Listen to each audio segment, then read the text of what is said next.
Você já ouviu falar sobre a ação de promoção e proteção do direito das crianças e jovens em perigo?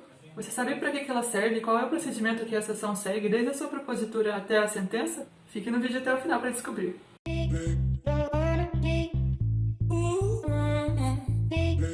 Olá pessoal, sejam bem-vindos mais uma vez ao Abemos. Para quem não me conhece, meu nome é Caroline, eu sou advogada em Portugal e fundadora desse canal. E vamos lá para o assunto de hoje, que é a ação de promoção e proteção de crianças e jovens em perigo. Inspirado em alguns tratados internacionais, como a Declaração de Genebra, foi criado em Portugal um sistema social e jurídico de proteção aos direitos das crianças e dos jovens. Segundo um artigo publicado no Gabinete de Documentação e Direito Comparado do Ministério Público, a declaração, abre aspas, reconhece que a criança deve ser protegida independentemente de qualquer consideração de raça, nacionalidade ou crença, deve ser auxiliada, respeitando-se a integridade da família, e deve ser colocada em condições de se desenvolver de maneira normal, quer material, quer moral, quer espiritualmente. Fecha aspas. E qual estrutura existe aqui para garantir esses direitos às crianças e aos jovens?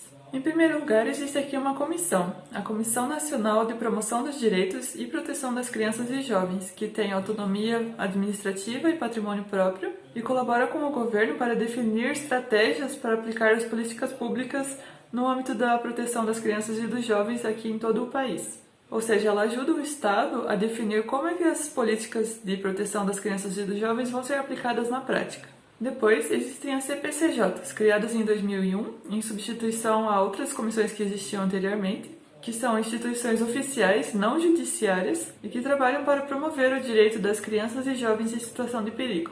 Portanto, nós temos a Comissão Nacional de Promoção, que trabalha definindo estratégias para aplicar as políticas de proteção das crianças e dos jovens definidas pelo Estado. E depois nós temos as CPCJs, que aplicam na prática, no dia a dia, essas medidas definidas.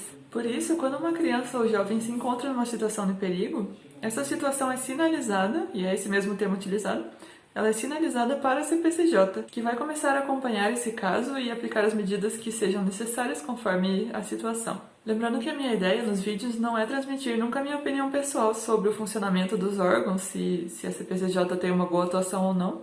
Isso é irrelevante. O que eu quero passar é só quais são os órgãos que existem, qual é a função deles, como é que funciona no dia a dia, sem incluir a minha opinião pessoal. A existência e a forma de funcionamento das CPCJs está prevista na Lei de Promoção e Proteção das Crianças e Jovens em Perigo, que é a Lei 147 de 99.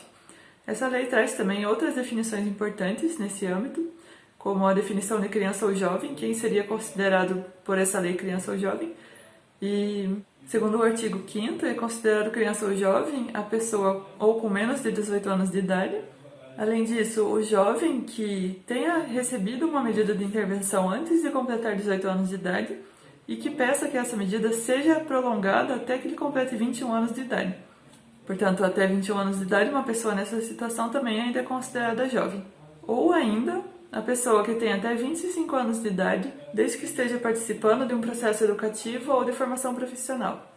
Além disso, essa lei apresenta também os princípios orientadores da intervenção, sendo que o principal deles, nós podemos dizer que é o princípio do superior interesse da criança, ou seja, tudo que for feito no âmbito da intervenção vai ser voltado a garantir que o interesse da criança e do jovem vai ser preservado acima de tudo. Ela traz também vários aspectos sobre a intervenção das comissões de proteção e também sobre a intervenção judicial, que via de regra é legitimada quando não exista uma comissão de proteção naquela cidade, naquele ambiente, ou quando a atuação das comissões não for possível ou não for suficiente para afastar a situação de perigo. Uma informação muito importante para reter sobre essa lei também está nos artigos 34 e 35, que são as medidas de promoção e proteção. Ou seja, elas representam o que pode ser feito no caso de existir uma situação de perigo para uma criança ou jovem. Por exemplo, uma das medidas que pode ser adotada é a medida de apoio junto aos pais. Nesse caso, a criança continua morando com os pais ou com um dos pais e a vida dessa criança é acompanhada pela comissão de proteção ou pelo tribunal, em conjunto com os técnicos da segurança social, que fazem relatórios periódicos sobre a vida daquela criança, para verificar se ela está vivendo em condições adequadas naquele ambiente onde ela está inserida. Quando se verificar que a situação de perigo deixou de existir, a aplicação da medida vai ser encerrada, e no caso de existir uma ação judicial sobre esse tema, como nós vamos ver a seguir, a ação judicial também vai ser extinta, porque não haverá mais necessidade de intervenção naquela situação. Mas, se pelo contrário a situação de perigo permanecer ou se agravar, vai ser analisada a possibilidade de manter aquela medida ou então de alterar a medida que está sendo aplicada para outra prevista também no rol do artigo 35. E quem tem competência para aplicar essas medidas? A competência é exclusiva das comissões de proteção, então sim, as comissões podem aplicar as medidas do artigo 35, e dos tribunais, exceto a medida prevista na linha G do artigo 35, que é exclusiva dos tribunais, as comissões não podem aplicar, que é a medida que envolve a adoção. Dito isso, vamos ver basicamente qual é o procedimento que segue a ação judicial de promoção e proteção. Primeiro, ela é uma ação ultra-secreta, ela é reservada pela própria natureza do direito envolvido nesse tipo de ação, que é direito de menores em situação de perigo. Isso significa, na prática, que o processo não fica disponível eletronicamente, nem sequer para os advogados habilitados na ação. Ou seja, a única maneira de consultar esse processo seria ir até a secção onde ele está correndo e pedir para ver o processo físico. Então vamos lá ao procedimento. O início da ação. Quem propõe a ação é o Ministério Público. Quando ele toma conhecimento de uma situação de perigo, ele pode propor a ação judicial ou determinar o arquivamento liminar do caso, quando seja manifesta a falta de fundamento da ação ou a desnecessidade da intervenção do Estado naquele caso. No caso de uma comissão de proteção ter conhecimento de uma situação de perigo há mais de 6 meses e não ter proferido nenhuma decisão sobre aquele caso, os pais da criança, o seu representante legal ou a pessoa que tem a guarda de fato daquela criança, ou mesmo a própria criança que tem a idade superior a 12 anos, pode solicitar intervenção judicial.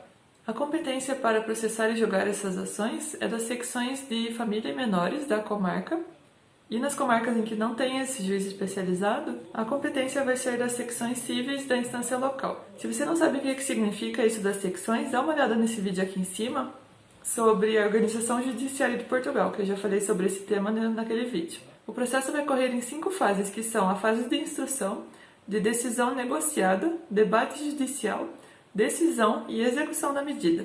Quando o Ministério Público propõe a ação, o juiz vai declarar aberta a instrução e vai determinar uma data, primeiramente, para ouvir a criança e também os seus pais ou representante legal ou quem tem a guarda de fato da criança. E além disso, se achar necessário, pode determinar que sejam ouvidos os técnicos que tenham conhecimento da situação da criança e a elaboração de um relatório social pelos técnicos da Segurança Social, para instruir também a essa ação. E a instrução corre num prazo máximo de 4 meses.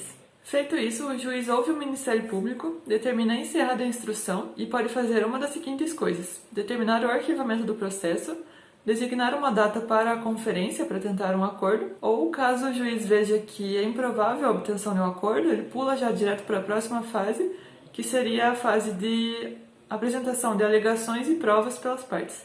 Seguindo a ordem completa do procedimento, depois de finalizada a instrução, o próximo passo seria agendar a conferência, que é uma audiência, para tentativa de acordo. Se as partes entrarem em acordo, esse acordo vai ser homologado pelo juiz, transitar em julgado e vai começar a fase da execução da medida. E se as partes não entrarem em acordo, o processo vai prosseguir com a intimação para apresentação de alegações e provas. Uma vez apresentadas as alegações e provas, é marcado uma data para o debate judicial, que também é uma audiência. Esse debate é feito perante um tribunal reunido com o objetivo de analisar aquela ação, que é composto pelo juiz de direito, que preside o tribunal, e 2 juízes sociais. E encerrado o debate judicial, o tribunal vai decidir aquela ação. Segundo a legislação sobre promoção e proteção, essa decisão inicia-se por um relatório sucinto, em que se identificam as pessoas envolvidas e a tramitação do processo até então. Faz-se um relatório de tudo que houve no processo até então. Depois, segue-se a fundamentação, que consiste na enumeração dos fatos provados e não provados, bem como na sua valoração e exposição das razões que justificam o arquivamento ou a aplicação de uma medida de promoção e proteção, terminando pelo dispositivo e decisão, ou seja, é uma autêntica sentença. Caso não seja apresentado recurso, essa decisão transita em julgado e o processo segue com a execução da medida definida pelo tribunal. Hoje era isso que eu tinha para passar para vocês. Espero que esse vídeo tenha ajudado a esclarecer sobre o processo de promoção e proteção, o que ele significa, como é que acontece na prática. Se você ainda tiver alguma dúvida, também pode deixar nos comentários que eu vou responder. Então é isso, pessoal. Não se esqueça de se inscrever aqui no canal e deixar o seu like se você gostou desse vídeo, se quer que tenham mais vídeos como esse aqui no canal. Um beijo pra você e até o próximo vídeo. Tchau!